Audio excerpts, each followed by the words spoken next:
Assalamualaikum warahmatullahi wabarakatuh.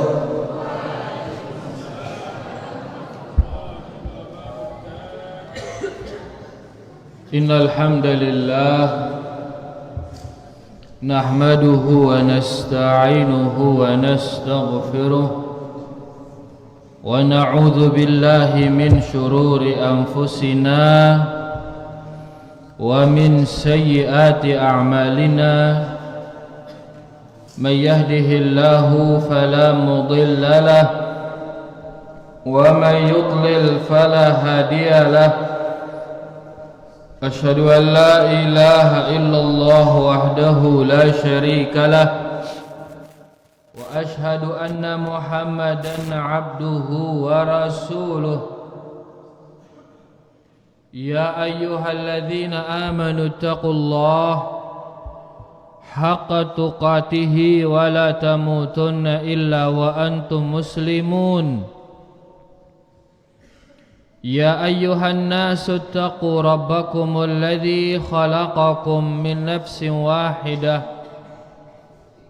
wa khalaqa minha zawjaha وبث منهما رجالا كثيرا ونساء واتقوا الله الذي تساءلون به والأرحام إن الله كان عليكم رقيبا يا أيها الذين آمنوا اتقوا الله وقولوا قولا سديدا يصلح لكم أعمالكم ويغفر لكم ذنوبكم ومن يطع الله ورسوله فقد فاز فوزا عظيما أما بعد فإن أصدق الحديث كتاب الله وخير الهدي هدي محمد صلى الله عليه وسلم وشر الأمور محدثاتها فإن كل محدثة بدعة وكل بدعة ضلالة وكل ضلالة في النار. Rahimani wa rahimakumullah. Bapak-bapak, ibu-ibu, para santri LKSA Islam As-Sunnah yang semoga kita semua diberkahi dan dirahmati Allah Subhanahu wa ta'ala. Alhamdulillah, segala puji bagi Allah Subhanahu wa ta'ala, kita bisa melanjutkan pengajian kita kembali guna kita sama-sama insyaallah membaca kitab Usulul Iman fi Dhawi Al-Kitabi was Sunnah, landasan-landasan iman sesuai dengan Al-Quran, sesuai dengan hadis-hadis Rasulullah sallallahu alaihi wasallam. Kita masih di poin yang kedua, yaitu metode menetapkan al-asma dan as-sifat. Metode menetapkan nama-nama dan sifat-sifat Allah Subhanahu wa ta'ala. Sebelumnya kita tulis tanggal dulu santri.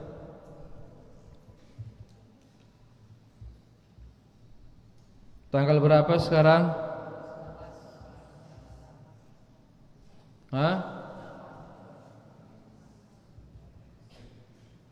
Jadi tanggal 17 Jumadil Awal 8 November. Kita masih di pasal ketiga, yaitu tentang tauhid al-asma was sifat. Dan kita di bab yang kedua, yaitu tentang metode menetapkan nama-nama dan sifat-sifat Allah Subhanahu wa taala.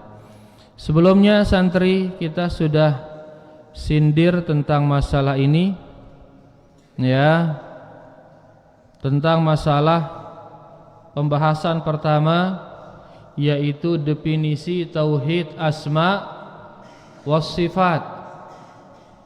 Masih ada di catatan kalian ini? Masih ada? Taib. Tauhid asma was sifat adalah menetapkan nama-nama dan sifat-sifat Allah sesuai dengan nusus. Sesuai dengan apa? Nusus. Apa nusus santri? Al-Quran dan hadis. Tetapkan nama-nama dan sifat-sifat Allah sesuai dengan Al-Quran dan hadis. Ini pembahasan kedua, pembahasan pertama. Kemudian pembahasan kedua, metode. Bagaimana cara menetapkan? Bagaimana cara menetapkan? Bagaimana cara mengimani? Maka di sini dikatakan mengimani nama-nama dan sifat-sifat sebagaimana yang ditetapkan oleh Allah dan Rasul-Nya. Mengimani dia sebagaimana datangnya dari nusus, tanpa, ini perlu digarisbawahi ini, tanpa tahrif, tanpa ta'til, tanpa takyif, dan tanpa tamtsil. Tanpa empat hal ini. Apa yang empat hal ini? Yang empat hal itu pertama tahrif. Tahrif yaitu memalingkan makna. Ya, tahrif artinya memalingkan makna. Cara memalingkan makna pertama dengan memalingkan lafaznya. Seperti istawa dirubah menjadi istaula. Ini hurufnya, lafaznya yang dirubah. Yang kedua adalah merubah makna. Tangan dirubah menjadi apa? Nikmat. Aku ciptakan Adam dengan kedua tanganku, firman Allah Subhanahu wa taala. Tangan itu mereka tafsirkan dia dengan nikmat, dengan dua nikmatku berarti. Nah, ini namanya tahrif, ini namanya memalingkan makna. Jadi kita imani sifat-sifat Allah tanpa dipalingkan. Imani sebagaimana datangnya. Kemudian yang kedua tanpa dita'til. Tanpa di apa? Ta'til. Apa ta'til? Apa ta'til? Menafikan, tanpa dinafikan, tanpa dihapus. Ya, imani dia sebagaimana datangnya tanpa dihapus. Sudah kita jelaskan kemarin kelompok-kelompok yang menghapus ya nama-nama dan sifat-sifat Allah. Ada Jahmiyah, ada Mu'tazilah, dan ada Asy'ariyah. Sudah kita jelaskan kemarin. Kemudian yang ketiga, ya, tanpa ditakyif. Tanpa di apa? Takyif. Apa takyif? Menentukan kaifiyat. Itu nama takyif, menentukan kaifiyat. Ada kaifiyatnya tapi kita enggak tahu. Maka jangan ditentukan. Karena kita tidak tahu bagaimana atau kaifiyat sifat Allah Subhanahu wa taala. Yang keempat adalah tamtsil, tanpa tamtsil. Apa tamtsil? Menyamakan sifat Allah dengan sifat makhluk. Jangan disamakan. Nah, ini berarti metode mengimani nama-nama dan sifat-sifat Allah adalah dengan cara mengimaninya sebagaimana datang dari Allah dan Rasul-Nya, tanpa tahrif, tanpa ta'til, tanpa takyif, dan tanpa tamtsil. Sudah jelas santri? Baik, sekarang kita lanjut. Berikutnya adalah setelah kita tahu ya metodenya, caranya, atau bagaimana seseorang itu dikatakan beriman, ya, maka sekarang akan dijelaskan manhajnya. Manhaj kita di dalam mengimani al-asma was sifat atau metodenya. Man qari'una? Yalla pendi iqra. Metode atau manhaj yang benar dalam mengenal asma dan sifat itu terjalin rapi dan 3 landasan utama. Taib. Manhaj yang benar dalam mengimani nama-nama dan sifat-sifat Allah. Kita tulis di sini santri.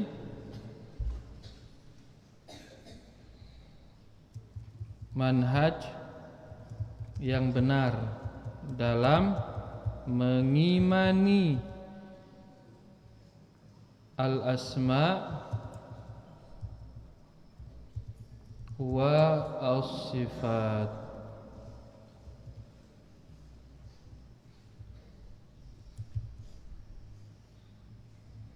Manhaj yang benar dalam mengimani al-asma was sifat. Manhaj yang pertama,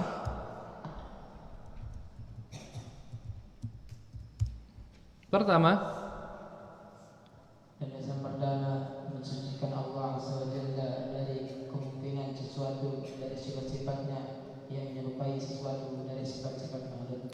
yang pertama yaitu mensucikan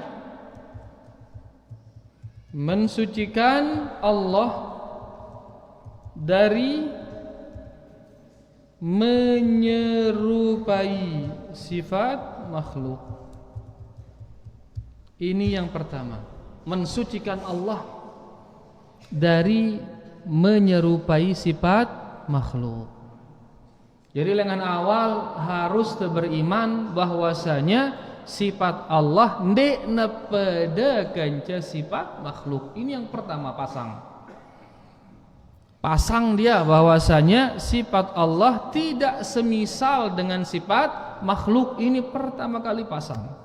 Karena ini manhaj yang pertama dalam mengimani al-asma was sifat, bahwasanya sifat Allah itu tidak sama dia dengan sifat makhluk.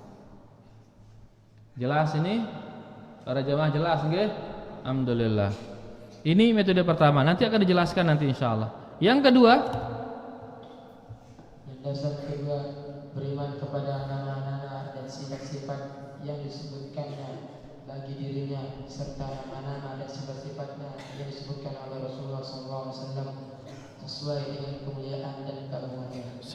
dengan kemuliaan dan keagungannya. Kedua, metode kedua,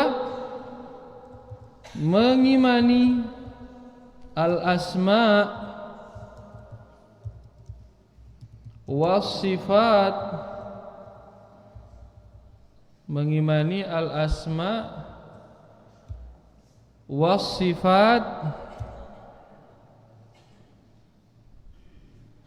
yang disebut oleh Allah dan Rasul-Nya yang sesuai dengan kelayakannya.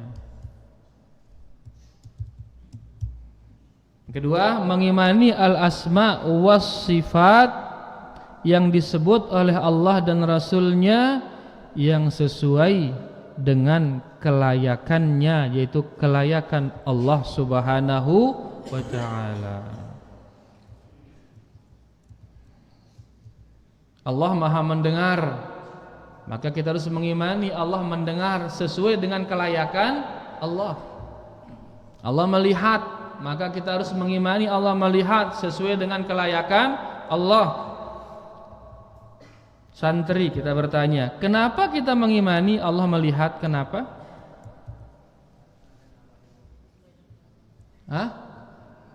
Karena ada namanya Jayyid, ada yang lebih ya. Ini sifat basir, nggih. Ada lagi yang lain? Karena ada dalam Al-Qur'an. Jayyid, apa lagi? Karena disebutkan dalam Al-Qur'an dan hadis. Jayyid, apa lagi? Aiyah, dia ada itu semua itu. Yang kedua tadi, mengimani nama-nama dan sifat yang disebut oleh Allah dan Rasulnya. Berarti kita mengimani Allah melihat karena dia sebut dirinya melihat. Karena Rasul menyebut bahwasanya Allah itu melihat. Rasul menyebut bahwasanya Allah itu di atas.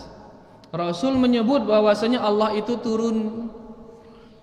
Maka kita mengimani nama-nama dan sifat-sifat yang disebut oleh Allah dan disebut oleh Rasulullah sallallahu alaihi wasallam, sifat yang sesuai dengan kelayakan Allah. Dalam arti jangan sampai samakan sifatnya dengan sifat makhluk, jangan. Tapi tetapkan dia sesuai dengan yang layak bagi Allah Subhanahu wa taala. Ini adalah manhaj yang kedua dalam mengimani al-asma was sifat. Yang ketiga,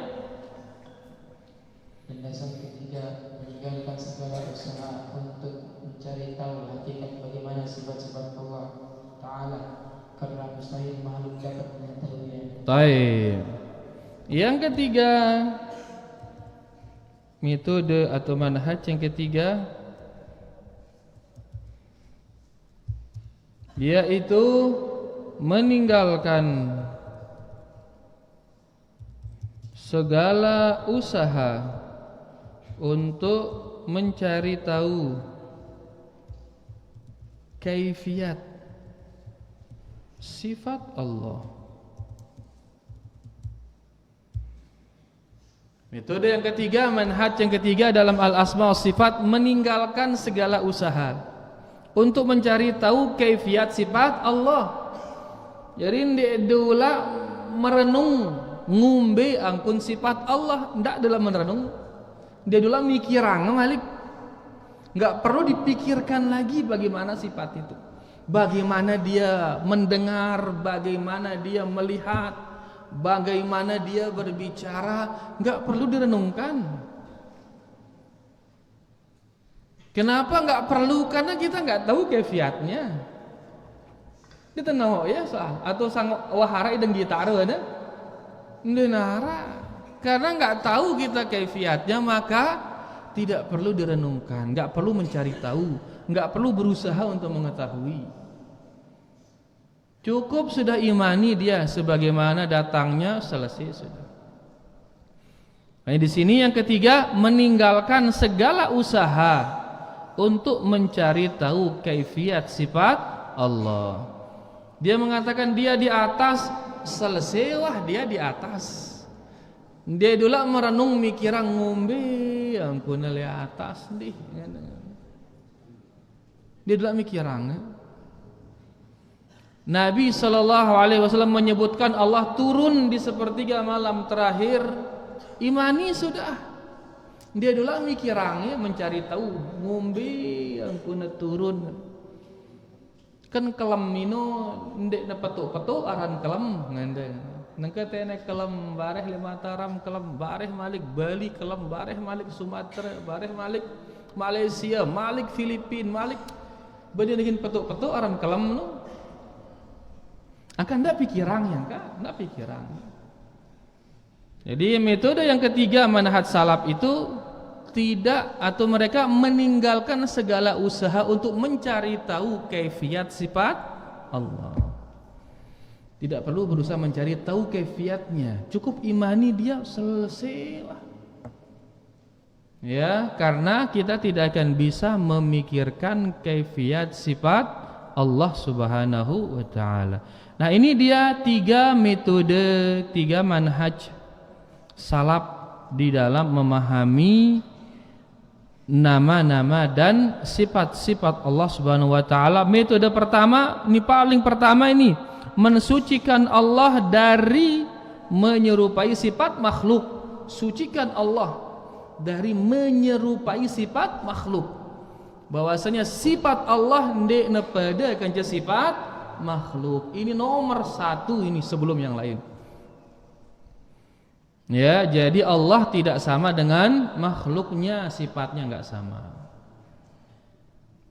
Padahal sudah jelas ini kajian kita ini. Lagu masih doang ngarak maranang kita menyerupai Allah dengan makhluk, masih luwe dengan kenangan. Ya, tapi sudahlah, enggak usah digubris omongan orang, ini selesai. Intinya metode salaf yang pertama dalam mengimani al-asma wa sifat, pertama mensucikan Allah dari menyerupai sifat makhluk. Allah mendengar, manusia juga mendengar, tapi kaifiat mendengarnya Allah tidak sama dengan kaifiat mendengarnya makhluk. Ini beda. Jelas niki para jamaah. Yang kedua, metode yang kedua mengimani al-asma was sifat yang disebut oleh Allah dan Rasulnya yang sesuai dengan kelayakan Allah Subhanahu wa ta'ala. Jadi semua yang disebut itu imani dia. Ndak jangan dah hapus ya, ndak. Kemarin kita sebutkan bahwasanya Jahmiyah menghapus semua nama-nama dan sifat-sifat Allah. Semua dihapus oleh Jahmiyah. Ya, itu bukan sifat Allah, karena Jahmiyah dihapus. Ya, Mu'tazilah agak takutan ya, kita tetapkan nama-nama Allah, tetapkan nama-namanya, tapi hapus sifat-sifatnya. Karena kalau ditetapkan sifat, nanti akhirnya sama Allah dengan makhluk. Hapus. Ada yang ketiga lagi datang agak Malik tetapkan ke sebagian sifat saja. Mana sebagian itu yang sifat itu qudrah, al-iradah, al-ilm, al-hayat, as-sam'u wal basaru wal kalam. Itu ini tetap langkah. Si lain hapus. Kenapa yang 7 ini saja? Karena ini yang masuk akal bagi Allah. Si lain jadi masuk akal. Ini yang bisa kita cerna. Sehingga ditetapkanlah hanya 7. Hanya 7 sifat Allah ditetapkan. Kalau Mu'tazilah selaku hapus. Kalau Jahmiyah nama dan sifat hapus. Nah, kalau Ahlus Sunnah apa ngana? Semua nama-nama, semua sifat-sifat tetapkan dia dan jangan dihapus. Sesuai dengan yang disebut oleh Allah, yang disebut dengan Rasul, yang sesuai dengan kelayakan Allah Subhanahu wa ta'ala. Jadi tidak hapusnya isi Ahlus Sunnah. Semua diimani tapi sesuai dengan yang layak bagi Allah Subhanahu wa ta'ala. Ini metode kedua. Dan metode ketiga yaitu meninggalkan segala usaha untuk mencari tahu kaifiat sifat Allah. Jangan ada berusaha, karena kita nggak tahu bagaimana kaifiat sifatnya. Allah tidak mengabari kita, maka tidak perlu kita berusaha untuk mengetahui kaifiat tersebut. Baik, mungkin penulis akan nuliskan kita contoh-contoh atau dalil-dalil dari Al-Quran dan hadis yang berkaitan dengan 3 metode kita ini. Ayo, Iqra.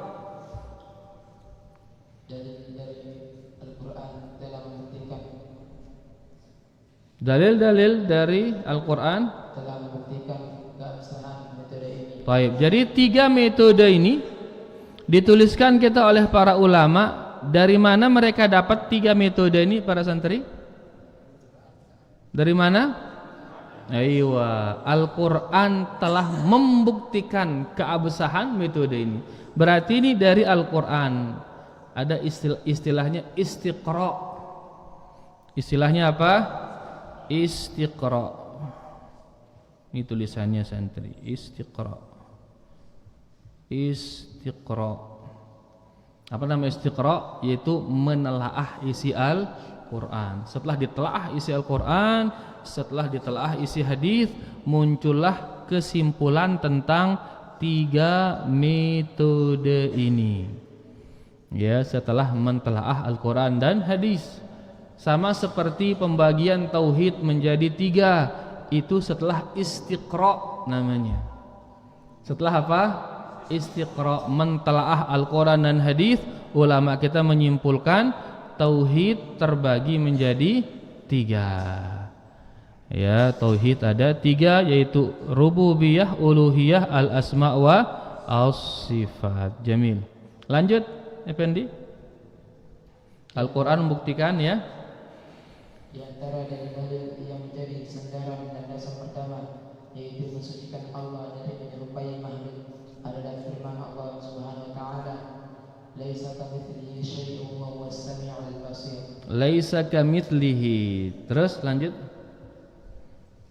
Artinya tidak ada sesuatu pun yang menyerupainya dan Dia Maha mendengar lagi Maha melihat. Aywa, ini dalil bahwasanya Allah Subhanahu wa taala tidak serupa dengan makhluknya, sesuai dengan metode kita mensucikan Allah dari menyerupai sifat makhluk. Dalil menunjukkan Allah tidak sama dengan makhluk. Lanjut. Maksud ayat di atas ialah menafikan perumpamaan atau persamaan di antara pencipta dan yang diciptakannya makhluk dari segala segi dan aspek. Di samping itu mengisbatkan atau menetapkan sifat mendengar dan melihat bagi Allah Azza wa Jalla. Di dalamnya terkandung isyarat bahwa yang tepat sebagai sifat bagi Allah seperti yang mendengar dan melihat tidak sama dengan sifat mendengar dan melihat yang terdapat pada makhluk. Di samping yang memiliki kedua sifat ini beraneka ragam jenisnya, kaidah yang disebutkan dalam kedua sifat mendengar dan melihat itu juga dapat diterapkan pada sifat-sifat Allah yang lain. Taib. Di sini ayat ini menafikan, dikatakan di sini ayat ini menafikan perumpamaan atau menafikan persamaan antara Allah dengan makhluknya. Tapi di sisi yang lain juga menetapkan sifat mendengar dan sifat melihat. Mana sifat mendengar di ayat ini? Mana kata mendengar di ayat ini? As-Sami'. Mana kata melihat di ayat ini? Al-Basir. Berarti Allah Subhanahu wa taala tidak sama dengan makhluknya, tapi Dia melihat dan Dia mendengar. Allah tidak sama dengan makhluknya, tapi Allah itu melihat, Allah itu mendengar. Ya, kita tulis sedikit di sini biar jelas nanti. Dikatakan Allah tidak sama dengan makhluknya. Tidak sama dengan makhluknya.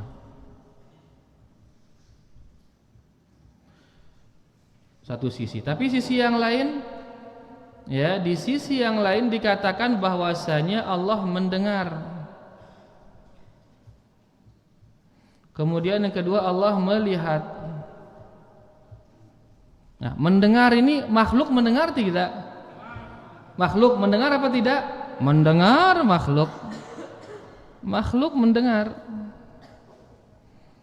Ya. Kemudian makhluk melihat apa tidak? Melihat. Makhluk juga melihat. Nah, sama-sama mendengar, sama-sama melihat. Berarti apakah ayat ini menyerupakan Allah dengan makhluk? Hah? Sekarang kita mengatakan Allah mendengar, lagu makhluk hendak mendengar. Kita mengatakan Allah melihat, lagu makhluk juga melihat. Apakah ayat ini berarti menyerupakan Allah dengan makhluk? Tidak. Tapi jawabannya kita menetapkan sifat mendengar bagi Allah, sifat mendengar bagi Allah, sifat mendengar yang tidak sama dengan sifat mendengarnya makhluk. Sifat melihat bagi Allah, sifat melihat yang tidak sama dengan sifat melihatnya makhluk. Jelas idenya para jamaah? Allah mendengar, iya. Tak ada keren mendengar. Tak ada mendengar. Semua kita tahu nama mendengar. Tapi bagaimana dia mendengar? Wallahu a'lam, enggak ada yang tahu. Atau sang arak dengan ide dan nauk arwana ngumbi pun Allah mendengar. Arak ide nauk ke? Ndara itu nauk. Tapi tetapkan bahwasanya Allah itu mendengar. Allah melihat, manusia juga melihat, tapi melihat, sifat melihat bagi Allah tidak sama dengan sifat melihatnya makhluk. Bahkan di sini penulis mengatakan, ya, sifat mendengar dan makhluk ini juga dimiliki oleh berbagai macam makhluk. Bukan hanya manusia, banyak makhluk juga memiliki sifat mendengar dan sifat melihat. Dan semua makhluk itu tidak sama. Tidak sama sifat mendengarnya seperti sifat mendengarnya Allah. Semua makhluk itu tidak sama sifat melihatnya dengan sifat melihat Allah Subhanahu wa taala. Pira luwih na makhluk le dunia ini? Pira luwih na? Mah wallahu alam pira jani luwih ini. Ya, dan seluruh makhluk itu tidak ada yang sama sifatnya dengan Allah Subhanahu wa ta'ala. Karena Allah mengatakan laisa kamitslihi syai'. Tidak ada yang menyerupai Allah, sesuatu pun tidak ada yang sama dengan Allah Subhanahu wa ta'ala. Tapi Allah, dia mendengar, dia melihat, cuman ndek nepada marak melihat dan mendengarnya makhluk. Jelas ini para jamaah. Dari mana kita tahu Allah melihat? Dari mana? Dari mana kita tahu? Dari ayat, dari hadis kita tahu. Dari mana kita tahu Allah itu melihat, mendengar? Dari ayat dan dari hadis. Jelas ini? Alhamdulillah. Baik. Kita kembali sekarang ke buku kita. Lanjut. Kaidah. Kaidah yang disebutkan dalam kedua sifat mendengar dan melihat itu juga dapat diterapkan pada sifat-sifat Allah yang lain. Nah, dua sifat tadi hanya contoh, bahkan itu menjadi kaidah itu. Laisa kamitslihi syai' wa huwas samiu al-basir. Ya, itu kaidah para jemaah. Laisa kamitslihi syai'. Kamitslihi syai'un. Wa huwa as-sami' al-basir. Ini kaidah dalam memahami semua. Di sini pertama laisa kamitslihi syai', ini an-nafi. Ini apa namanya ini? An-nafi. Kemudian di bawah ini namanya al-itsbat. Al-itsbat. Semua sifat seperti ini. Ya, apanya dinafi? Yang dinafi adalah al-mitsl. Yang dinafi adalah perumpamaan. Yang dinafikan di sini adalah al-mithlu. Ini yang dinafikan, perumpamaan, penyamaan. Bahwasanya sifat-sifat Allah ndek nepada kaca sifat makhluk. Kemudian al-itsbat, apa yang diitsbat di sini? Yang diisbat adalah as-sifah. Sifat yang disebutkan itu tetapkan dia. Sifat yang disebutkan itu harus ditetapkan. Maka sekarang contohnya sekarang ya, contoh misal al-istiwa. Contoh al-istiwa. Apa arti al-istiwa? Bersemayam. Di al-istiwa ini harus ada an-nafyu. Harus ada apa? An-nafyu dan al-itsbat. Penetapan dan peniadaan. Ini peniadaan, ini penetapan. Apa yang kita tiadakan dalam sifat istiwa? Al-mithlu yang ditiadakan. Persamaan, penyerupaan, ini ditiadakan. Tidak pada yang semayam na Allah kanca semayamnya makhluk. Jangan disamakan. Yang kedua, al-itsbat. Apa itsbat? Tetapkan sifat itu. Tetapkan sifat itu. Sifat apa di sini? Sifat al-ulu. Sifat tinggi bagi Allah Subhanahu wa taala, sifat istiwa bagi Allah, tetapkan dia. Dalilnya kembali ke yang tadi, dalilnya adalah laisa kamitslihi syai'un wa huwas samiul basir. Ini dalilnya ini. Makanya ini ayat ini laisa kamitslihi syai' wa huwas samiul basir.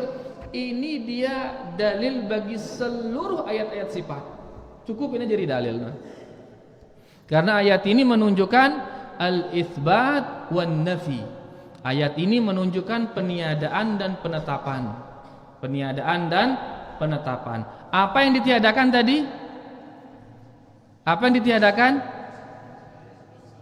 Al-mithlu ditiadakan. Min ghairi tamtsil kan ngene. perumpamaan, permisalan itu ditiadakan. Apa yang ditetapkan di ayat ini? As-sifat, sifatnya tetapkan, tapi penyerupaannya jangan. Ya, makanya dikatakan al-itsbat bila tamtsil, katanya tetapkan sifat Allah dan jangan diserupakan dengan sifat makhluk. Makanya di sini dikatakan ya, ayat ini kaidah yang disebutkan dalam kedua sifat itu juga dapat diterapkan pada sifat-sifat Allah yang lain. Jadi ayat laisa kamitslihi syai' ini dia bisa menjadi dalil bagi semua ayat-ayat sifat. Mudahan jelas ini para jamaah ini, mudah pahami ini sekali ini aja wah langsung hebat wah ide masalah al asma was sifat. Ya, kalau cukup pahami ayat tadi laisa kamitslihi syai' selesai wah. Dia telah pilu-pilu membahas tauhid al asma was sifat. Cukup pahami laisa kamitslihi syai' wa huwas samiul basir. Karena ayat itu terkandung padanya an-nafi dan al-itsbat, menafikan penyerupaan dan menetapkan sifat yang disebut di dalam ayat tersebut. Lanjut, Abu. Allah Subhanahu wa taala berfirman, "Qad sami'a Allahu qawlan allati tujadiluka fi zawjiha wa tashtaki ila Allah, wallahu yasma'u tahawurakuma, innallaha sami'un basir." Innallaha sami'un basir. Sesungguhnya Allah telah mendengar. Terus? Hilang. Sesungguhnya Allah telah mendengar perkataan wanita yang mengajukan gugatan kepada kamu tentang suaminya dan mengadukan halnya kepada Allah, dan Allah mendengar soal jawab antara kamu berdua. Sesungguhnya Allah Maha mendengar lagi Maha melihat. Baik, ada sedikit mau kita sindir di sini para jamaah. Sebenarnya ini pelajaran laun ini lagu sedikit sebagai mukaddimah.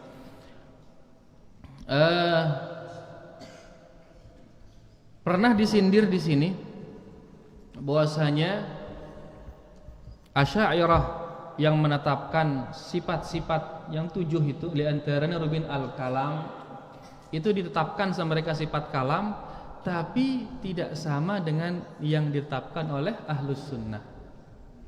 Mereka mengatakan Allah memiliki sifat kalam tapi tanpa suara dan tanpa huruf. Tanpa suara dan tanpa huruf. Adapun Ahlus Sunnah menetapkan sifat al-kalam dengan suara dan dengan huruf. Padahal lagu beda isinya. Demikian pula dengan as-sam'u para jamaah. Demikian pula dengan as-sam'u. Ide sudah belajar lai apa ngana as-sam'u no? Sifat mendengar. Sifat mendengar tapi dia qadim ngana, laik. Laik na berdengar. Laik na berdengar mun engke je. Ende ngana ende. Ende ngana. Laik na berdengar. Kalau sekarang tidak. Karena tidak boleh ada hal baru bagi Allah. Ngono ngana. Sehingga Allah mendengar tapi dulu dia mendengar. Kalau dia mendengar sekarang berarti ada hal yang tadinya belum didengar tiba-tiba sekarang dia dengar, berarti Allah dia neman sempurna. Bermain sekali pikiran ini karena mereka akal dipakai. Kan dikatakan Allah Maha sempurna. Yang namanya sempurna apa? Apa nama sempurna? Tidak ada hal yang baru lagi padanya. Ini akhirnya kapan dia sempurna? Kalau penuh nggak ada hal baru lagi. Nah Allah itu sempurna, maka nggak boleh ada hal baru lagi. Sehingga kalau kita mengatakan Allah mendengar, yang dia dengar itu yang dulu dia dengar. Kalau dia dengar sekarang, berarti ada yang belum dia dengar. Kalau ada yang belum dia dengar, berarti dia belum sempurna. Akal atau enggak ini? Akal gati ini. Makanya dia bilang Allah mendengar tapi qadim, bukan sekarang. Nah ayat ini membantah kaidah itu. Ayat ini membantah kaidah itu. Ngombe yang kuanele ayat ini bercerita tentang seorang wanita yang mengeluhkan suaminya di hadapan Rasulullah sallallahu alaihi wasallam. Seorang wanita mengeluhkan suaminya di hadapan Rasul sallallahu alaihi wasallam. Dan Allah mendengar pembicaraan mereka saat itu didengar oleh Allah. Allah mengatakan qad sami Allah. Allah telah mendengar ucapan si wanita yang mengeluh kepada Rasulullah sallallahu alaihi wasallam. Berarti kapan Allah mendengar ucapannya? Saat itu. Ini kira-kira Allah mendengarnya dulu didengar ini ke? Hah? Ini ngombe yang kuna? Hah? Ngombe yang kuna dengarnya layak. Padahal kan wanita ini belum tercipta ini. Wah, tercipta kan layak wanita ini? Belum dia tercipta wanita ini. Berarti kapan didengar oleh Allah? Setelah wanita itu tercipta baru didengar oleh Allah. Nah, makanya kita bilang mereka menetapkan sifat mendengar. Lagu ingat onya-onya ndek nepede marak sifat mendengar yang diyakini oleh ahlu sunnah wal jamaah. Ngombe yang guna para jamaah. Ide sudah belajar layak memang agak berat ini dengan ada yang ini. Kalau yang belum belajar itu nengke kita mengatakan Allah Maha mendengar, selesai sudah paham dia nama Maha mendengar itu tahu dia. Lagu ide sudah belajar layak. Si 20 ini pusing gitu, karena sudah ada syubhat masalahnya, sehingga perlu dicabut syubhat itu. Tapi bagi yang belum pernah belajar itu, anak-anak ini, kita bilang Allah memiliki sifat berbicara, langsung tahu dia nama berbicara, selesai sudah. Sehingga seandainya kata kita bilang, seandainya kata kita nggak perlu menjelaskan tanpa huruf, tanpa suara itu sudah tahu dia. Yang namanya bicara ada huruf, ada suara, otomatis tahu dia. Yang namanya mendengar dulu mendengar, sekarang mendengar terus selama-lamanya mendengar, tahu dia. Lagu bagi yang sudah belajar ini mulai bingung itu. Mulai dia bingung. Itulah yang dinamakan dengan bahayanya syubhat. Angka terjelasan sekedi sangara masih ngentang syubhatna. Ya, mereka mengatakan Allah mendengar dulu qadim. Karena Allah enggak boleh ada hal baru pada dirinya. Kalau ada hal baru pada dirinya berarti Allah dulu belum sempurna. Akal ini. Nah, ayat ini yang membantah bahwasanya Allah Subhanahu wa taala mendengar di saat wanita ini berbicara dengan Nabi Muhammad sallallahu alaihi wasallam. Kita baca tafsir daripada ayat ini. Baca Pendi. Dalam menafsirkan ayat ini Ibnu Katsir menukil hadis riwayat Imam Bukhari dan Imam Ahmad dari Aisyah radhiyallahu anha yang berkata, segala puji bagi Allah yang pendengarannya meliputi semua suara. Sesungguhnya telah datang wanita kepada Rasulullah SAW mengadu kepada beliau. Saat itu saya berada di sudut rumah. Saat itu saya berada di sudut rumah. Baca dengan jelas sependi ya. Jadi Aisyah berada di sudut rumah. Aisyah tidak mendengar pembicaraan itu. Jadi Aisyah melihat ada seorang wanita mengeluhkan suaminya kepada Rasulullah sallallahu alaihi wasallam. Karena Aisyah bucun balik dan dia bicara agak jauh Nabi sallallahu alaihi wasallam berserta wanita itu, maka Aisyah enggak dengar dia. Aisyah tidak mendengar, tiba-tiba turun ayat ini. Allah mendengar apa yang dibicarakan wanita itu kepada Rasulullah sallallahu alaihi wasallam. Hanya Aisyah bertasbih dia. Ya, Allah pendengarannya meliputi segala sesuatu. Saya yang berada di rumah yang sama, tapi di pojok enggak dengar saya. Tapi Allah di atas langit sana, dia dengar pembicaraan wanita ini kepada Rasulullah sallallahu alaihi wasallam, kata Aisyah. Lanjut. Tidak dapat menangkap pembicaraan mereka karena Allah SWT menurunkan ayat qad sami'allahu qawlan allati tujadiluka fi zawjiha. Sesungguhnya Allah telah mendengar perkataan wanita yang mengajukan gugatan kepada kamu tentang suaminya. Nah, Allah mendengar. Selesai sudah mendengar. Dia tulak apa kena mendengar kena Malik. Dia tulak. Dia mendengar selesai sudah. Ya, Allah Maha mendengar selesai sudah. Ini ayat ini menunjukkan bahwasanya Allah Subhanahu wa taala Maha mendengar yang layak bagi Allah Subhanahu wa taala. Lanjut. Jadi antara dalilnya Allah Azza wa Jalla berfirman, "Fala tadribu lillahi al-amsal." Fala tadribu lillahi al-amsal. Artinya, maka janganlah kamu mengadakan sekutu-sekutu atau perumpamaan bagi Allah. Imam At-Tabrani menafsirkan ayat ini. At-Tabari. Imam At-Tabari menafsirkan ayat ini seraya berkata, janganlah kamu menjadikan perumpamaan-perumpamaan dan permisalan-permisalan bagi Allah, karena sesungguhnya Allah tidak mempunyai permisalan dan perumpamaan. Baik. Ini masih, tapi lah bahas. Kita baca lagi sedikit. Wa qala ta'ala, dan Allah Ta'ala berfirman pula, hal ta'lamu lahu samiyya, apakah kamu mengetahui seorang yang sama dengan dia yang patut disembah? Baik, para jemaah sedikit kita mau jelaskan di sini ada kata-kata fala taj'alu lillahil amsal. Dari kata mithlu. Dari kata apa? Mithl. Ya, dari kata mithlu. Di ayat sebelumnya juga laisa kamitslihi, laisa kamitslihi, dari kata mithlu juga. Ya, makanya tadi lebih pas kita mengatakan imani sifat-sifat Allah tanpa tamtsil, tanpa apa? Tamtsil. Karena ini yang sabit di dalam Al-Qur'an, tanpa tamtsil. Ya, kita hindari kata-kata tashbih. Hindari kata-kata apa? Tashbih. Memang dari segi kata tamtsil dengan tashbih ini mirip, dia sama. Tamtsil dengan tashbih. Tapi dalam nusus tidak ada larangan mentashbihkan, enggak ada. Yang dalam nusus itu yang ada larangan tentang tamtsil yang ada.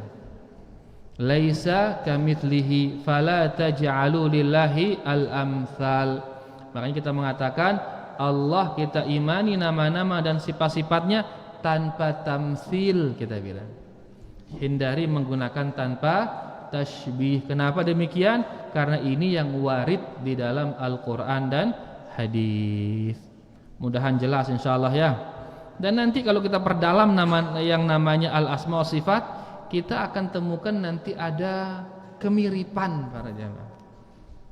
Walaupun itu kemiripan itu 0,01%, tapi tetap ada kemiripan antara sifat yang satu dengan sifat yang lain nanti. Ya, nanti itu kita akan pelajari kalau kita perdalam al-asma wa sifat. Intinya sekarang gunakan kata tamtsil. Kita imani nama-nama dan sifat-sifat Allah tanpa tamtsil. Tamtsil dan tashbih ini beda. Ya, wallahu taala a'lam. Ini dulu para jamaah karena waktu ini menunjukkan sudah 3:03 ini. Ya, sudah banyak lebihnya. Maka kita cukupkan sampai di sini. Insyaallah nanti kita lanjutkan di pertemuan berikutnya insyaallah. Wassallallahu ala nabiyyina Muhammad walhamdulillahi rabbil alamin. Fadhal marbat, azan dulu marbat.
bid'ah. Entah itu yang dibuat-buat itu berkaitan dengan kesyirikan atau berkaitan dengan kemaksiatan. Jadi kesyirikan, kebid'ahan lengan zaman Nabi Nuh haraklah. Makanya diutus para nabi, para rasul untuk memperbaiki kebid'ahan itu. Memperbaiki kesyirikan agar kembali kepada tauhid, agar kembali kepada ajaran para nabi. Yang enggak mendakwahkan tauhid, mendakwahkan sunnah, ini berarti mewarisi tugas para nabi ini. Dan yang melakukannya bersiap-siap gin mau cobaan marak para nabi dan rasul. Apa cobaannya para nabi dan rasul? Dilempar sama pengikutnya, bahkan sampai dibakar sama pengikutnya, diusir, difitnah, macam-macam. Jaka nabi yang dulunya digelari as-sadiq al-amin, orang jujur dan amanat, begitu berdakwah, begitu dakwakan tauhid, digelari dia sebagai syairun majnun, tukang syair yang gila. Berubah langsung gara-gara dia berdakwah. Ya, jadi intinya syirik dan tauhid, syirik dan bid'ah ini sudah ada ya sejak sebelum diutusnya Nabi Muhammad sallallahu alaihi wasallam. Jelas sedekah. Ya, dan dia negin selesai kita terus arah sampai jelo kiamat lawan gina tetap arak. Mun gina tetap arak apa gawe ente berdakwah ustaz. Apa gawe ente berdakwah mun gina tetap arak. Maka tujuan berdakwah untuk melaksanakan kewajiban dari Allah Subhanahu wa taala. Adapun sigin miak dengan narima atau ndek baina Allah ibn tugas. Tugas kita hanya menyampaikan kebenaran ini saja. Seisi milih nerima itu adalah di tangan Allah Subhanahu wa taala. Mudah-mudahan ada jelas Musirin. Nggih, silakan.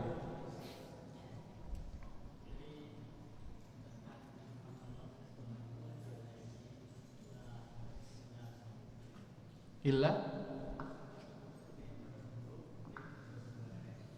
ya.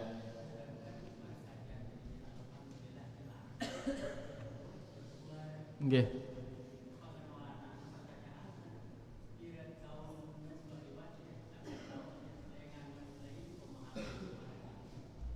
Kumena pirang?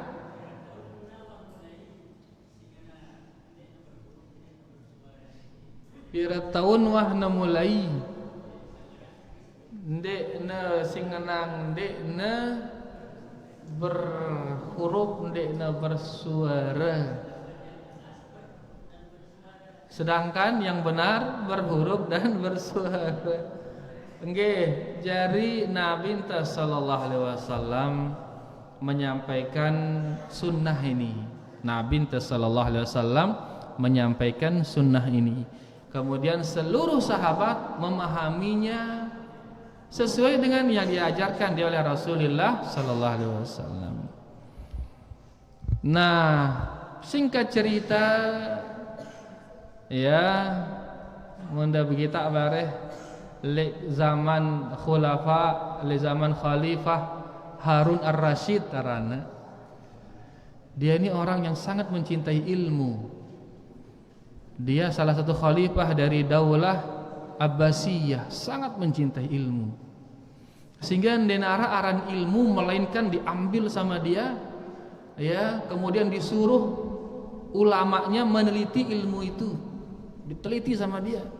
Angka ilmu kedokteran di zamannya dia maju luar biasa, ilmu kedokteran. Kemudian ilmu pembangunan maju luar biasa di zaman dia. Pembangunan luar biasa, bentuk-bentuk model-model bangunan di zamannya maju luar biasa. Di antara ilmu yang dia kembangkan, ilmu filsafat.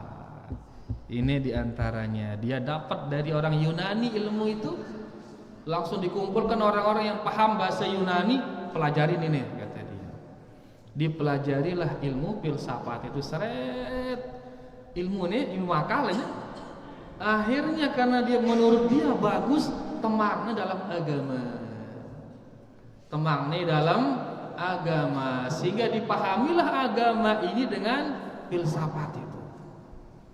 Dipahamilah berakidah dengan ilmu itu. Sejak itu mulai berubah. Pangkal paling dahsyatnya sampai ditangkapnya Imam Ahmad, baunya Imam Ahmad.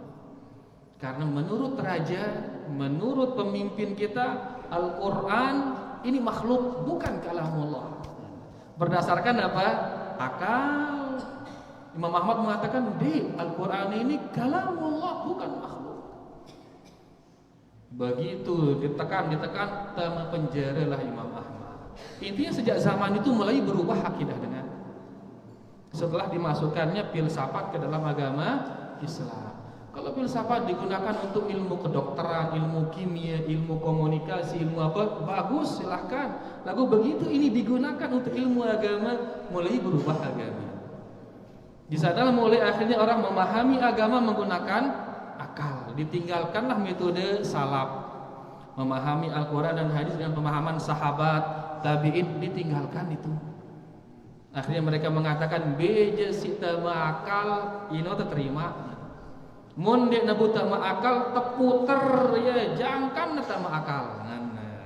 Di sanalah dia mulai itu. Di sanalah dia mulai akhirnya memahami akidah dengan pendapat-pendapat mereka. Jadi intinya di saat filsafat itu dimasukkan ke dalam agama, di sanalah akhirnya berubah sifat-sifat dan nama-nama Allah ini. Adapun yang diajarkan oleh Ahlus Sunnah wal Jamaah sekarang ini memang itu dia yang dari Rasulullah sallallahu alaihi wasallam. Angka ya intinya dakwah ini adalah mengembalikan kaum muslimin tiba zaman Nabi sallallahu alaihi wasallam. Ya, kembalikan ke zaman Nabi sallallahu alaihi wasallam, di mana di zaman itu Islam masih dalam kondisi murni, dia bersih. Ya, jadi kurang lebih lengan zaman inokah ya mulai terjadi perubahan tersebut. Mudah-mudahan jelas. Wallahu taala a'lam. Masih ada para jemaah qadal Bu? Dalam tafsir nyebut dalam tentang sifat Allah, misalnya Allah punya tangan. Secara terlintas arah bayangan kita nyebut tangan arah bayangan makan arah bayangan lima kah terlintas semua kita nyebut. Kita termasuk tafsir. Angka marah kata sih berapa kali begitu dia muncul itu lawan ya, hilangan ya. Kenapa? Laisa kamitslihi syai'. Sekarang begitu kita mengatakan mendengar, langsung telinga pikiran kan? Begitu kita bilang melihat, langsung pemelang ini pikiran kan? Maka lawan dia. Allah melihat tidak seperti melihatnya manusia. Ya, kedua mata Allah Subhanahu wa taala tidak seperti kedua matanya manusia, langsung lawan dia. Ya, mentenang mendengar langsung lah. Mentenang istawa langsung tokol-tokol lontek-lontek marah itu pikiran. Lawan dia, lawan. Kenapa kita lawan? Karena laisa kamitslihi syai'. Si jadi masalah mun dengoloang yang ngentang tena ini masalah. Ya, jadi begitu dia muncul lawan. Kenapa? Laisa kamitslihi syai' wa lam yakul lahu kufuwan ahad. Ya, dan seterusnya ayat-ayat yang menunjukkan sifat Allah tidak sama dengan sifat makhluk. Jelas antum? Terlintas lawannya tidak masalah. Tapi kalau dipelihara di pikirannya itu yang menjadi masalah. Jelas Bu ya? Alhamdulillah. Masyarakat para jamaah, fadhal.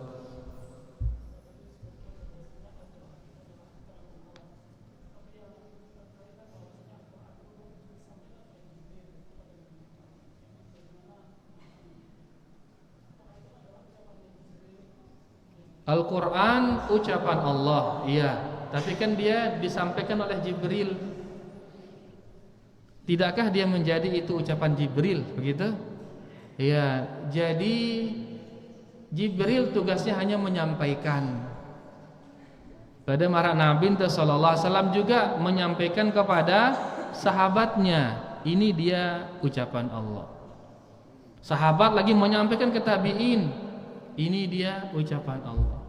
Tabi'in menyampaikan ke atba'ut tabi'in, demikian terus sampailah kepada kita. Isi ucapannya sama, yaitu semuanya datang dari Allah, Al-Qur'an ini. Cuman yang menyampaikannya beda-beda. Ya, jadi sehingga apa yang disampaikan itulah dia kalamullah. Ya, yang menyampaikan ini makhluk ini. Yang menyampaikan ini adalah makhluk. Tapi yang datang dari Allah itu adalah ucapan Allah, sifatnya Allah Subhanahu wa taala. Jadi tidak bisa dinisbatkan kepada Jibril karena itu bukan ucapan Jibril, tapi itu ucapan siapa? Ucapan Allah. Seperti sekarang tiang baca Al-Qur'an, maka yang tiang baca itu adalah firman Allah. Ya, enggak bisa dia akan menjadi ucapan tiang, enggak. Tapi itu adalah ucapan Allah Subhanahu wa taala. Tidak dia menjadi ucapan Jibril, tapi itu menjadi ucapan Allah karena Jibril hanya menyampaikan saja. Mudah-mudahan jelas. Allah taala a'lam. Sila juluan itu juluan. Nangka ida setelahnya. Nah,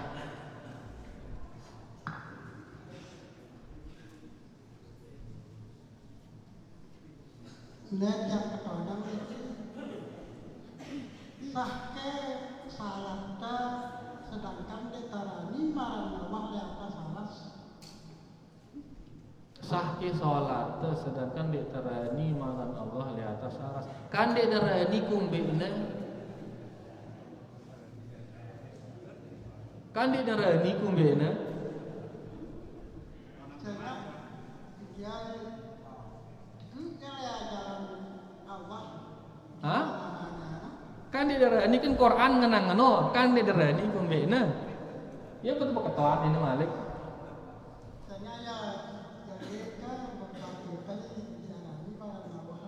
Angka tengah tuan ini kan dek nerani ya batur taino kan dek nerani. Karena ia dek percaya. Malik tengah tuan ini kan dek percaya.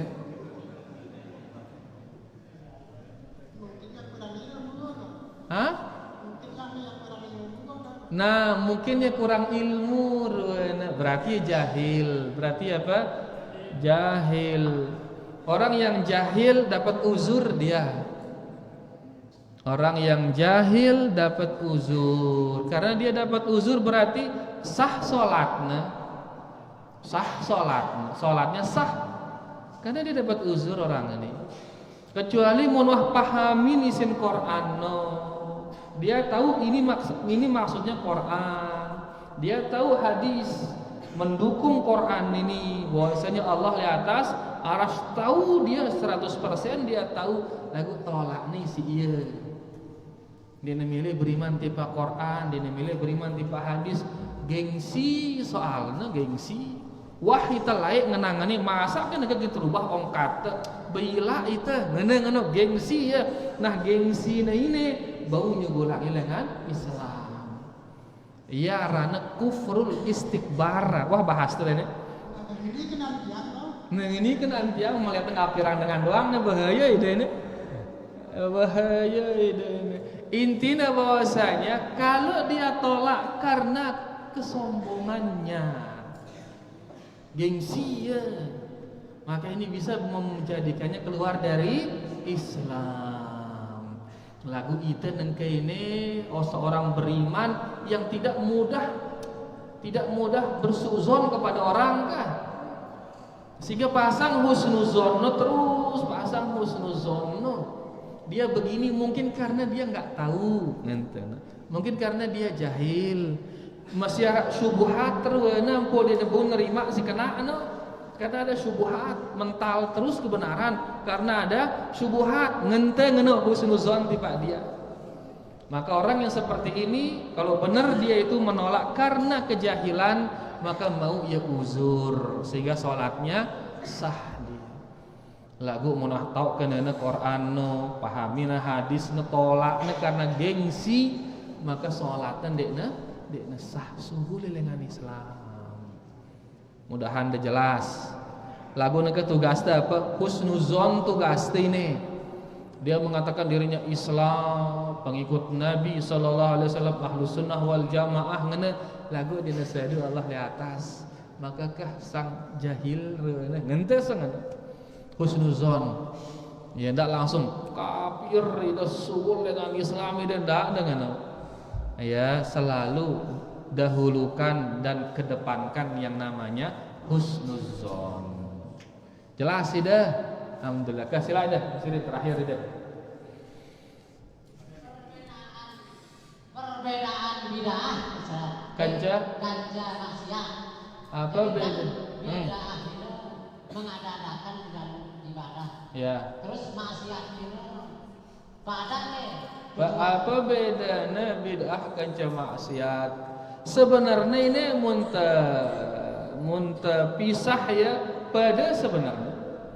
Pada buruk pada antara maksiat ke bid'ah mun terpisah ya pada sebenarnya ya, yaitu berbuat penyimpangan kepada Allah Subhanahu wa taala. Lagu mun tersebut dua dengan ne maksiat ne bid'ah. Maka maksiat ini artinya perbuatan-perbuatan tercela.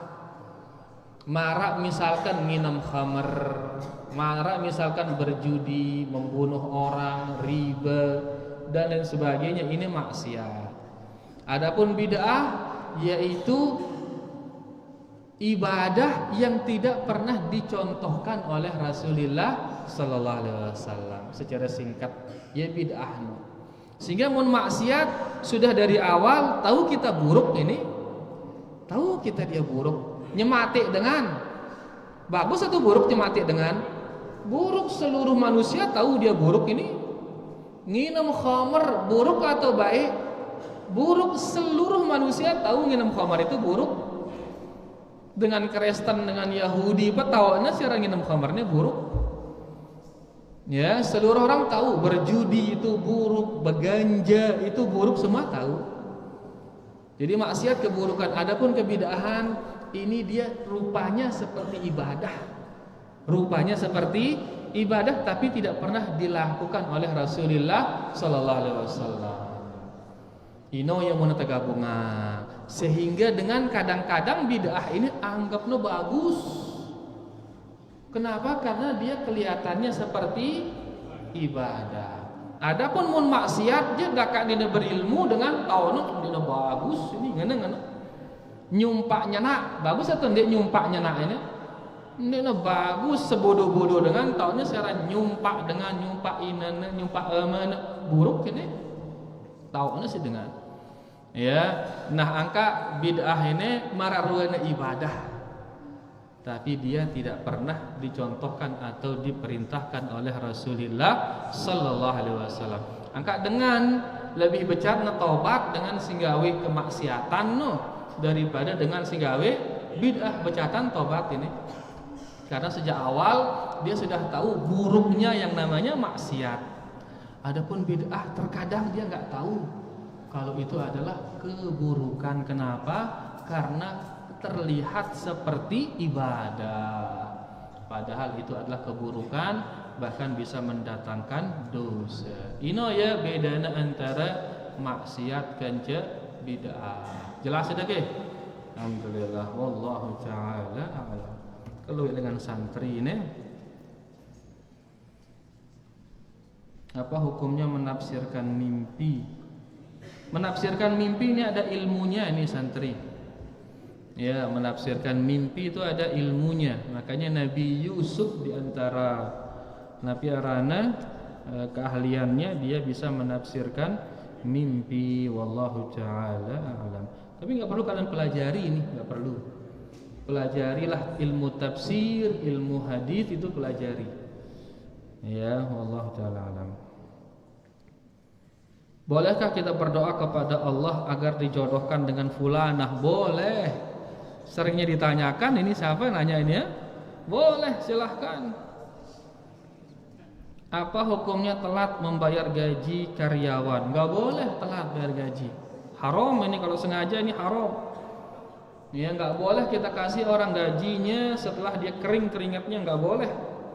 Haram ini. Makanya kalian nggak boleh telat bayar SPP santri. Nggak boleh telat bayar SPP. Haram kalian telat bayar SPP. Ya, karena telat bayar SPP akhirnya nggak dapat gaji gurunya. Syukur kalian di sini gratis semua ini. Ini yang di markas dia banyak sampai 2 tahun dia nggak bayar SPP. Ada bahkan 3 tahun sampai sekarang ijazahnya masih di kantor. Karena dulu kita salah teknis, dulu kita kasih dia fotokopi ijazahnya, akhirnya bisa dia kuliah dengan fotokopi itu. Sekarang udah S1, udah lulus dia sekarang. Berarti sudah 7 tahun di kantor ijazahnya anak itu. Dia nggak bayar-bayar. Zolim apa tidak itu? Zolim itu. Dia makan selama 3 tahun, dia pakai listrik 3 tahun, dia pakai air 3 tahun, terus dia nggak bayar. Zolim itu. Dan itu anak itu 2 anak tahu, bapaknya orang properti bapaknya. Berarti mampu bapaknya. Lagu teledor sudah dia. Sering diingatkan sama kepala sekolah, lagu ini. Ya, dan banyak yang 2 tahun, banyak. Makanya kalau di Solo, Ustaz kita Ustaz Yazid rahimahullahu ta'ala, ada salah satu pondok pesantren yang beliau jadi pembinanya Ustaz Yazid. Begitu ada santri nonggak 2 bulan, bulan 1 dia nonggak, bulan 2 lagi dia nonggak, dipulangkan dia langsung. Dipulangkan loh, kenapa dipulangkan Ustaz? Biar dia nggak makan makanan haram katanya. Apa itu nasi yang dia makan itu haram itu? Iya kan dia makan tapi nggak bayar ya. Dia pakai listrik tapi nggak bayar. Dia pakai apa lagi nggak bayar, haram buat dia itu. Tapi kita di sini masih kita biarkan dia sampai 2 tahun, 3 tahun. Ya, yang kasihan itu ada ustaz. Bahkan ceritanya ada suku ustaz, dia nggak berani pulang ke rumahnya. Kenapa? Istrinya nanya terus soalnya. Mbe, dia berani ule. Kenapa santrinya nonggak semua soal? Kasihan dia. Yang zolim siapa? Berarti yang zolim ini santri yang nggak bayar SPP. Syukur kalian di sini gratis semua, kalian di sini 180 anak gratis semua. Ya, di sana banyak sampai 2 tahun, sampai miliaran tonggakan itu. Dari mana kita nyari terus sayap gaji itu?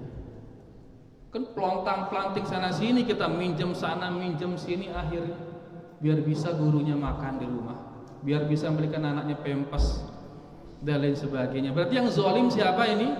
Santri dan orang tuanya yang zalim ini. Ya, makanya haram ini hukumnya, nggak boleh sampai nunda biar gaji orang. Apa sebabnya? Karena telat membayar SPP itu. Ya, makanya ingatkan ini nggak boleh ini. Ya, pembina apa seda? Lawang jeding gue seda semua. Ya, itu perbaikan itu luar biasa itu santri. Banyak perbaikan yang dibutuhkan. Baiki keran, baiki ini, perbaiki itu. Belum lagi tersumbat pipa dan lain sebagainya. Ya, intinya nggak boleh sampai menunda bayar gaji itu. Maka para santri nggak boleh dia menunggak SPP-nya. Tumben ngaji masalah SPP ini. La ilaha illallah. Payu curhat sekedi ini. Pernah sampai 2 miliar santri tonggakan itu. Gara-gara akhirnya kepelontang-pelanting kita nyari pinjaman, nas'alullah salam wal afiyah. Kalau kita pulangkan kan nggak etis juga. Kita pulangkan semua santri kan nggak etis. Ya, mulangkan mereka. Akhirnya kita minta gurunya sabar, sabar Ustaz, itu sabar. Alhamdulillah masih bisa mereka sabar, alhamdulillah. Baik. Bekah dia sudah kajian kita ini. Wah, ini dapno ah. Alhamdulillah. Mudah-mudahan yang kita bahas ini bisa bermanfaat. Ya, mudah-mudahan bisa. Enggak ada pembagian ijazah? Enggak ada. Baik. Mudah-mudahan apa yang kita sampaikan ini bermanfaat buat kita semua. Terima kasih banyak atas segala perhatiannya. Kurang lebihnya tiang minta maaf. Wallahu taala a'la wa a'lam. Kita tutup dengan doa kafaratul majlis. Subhanakallahumma rabbana bihamdika asyhadu an la ilaha illa anta astaghfiruka wa atubu ilaik. Wassalamualaikum warahmatullahi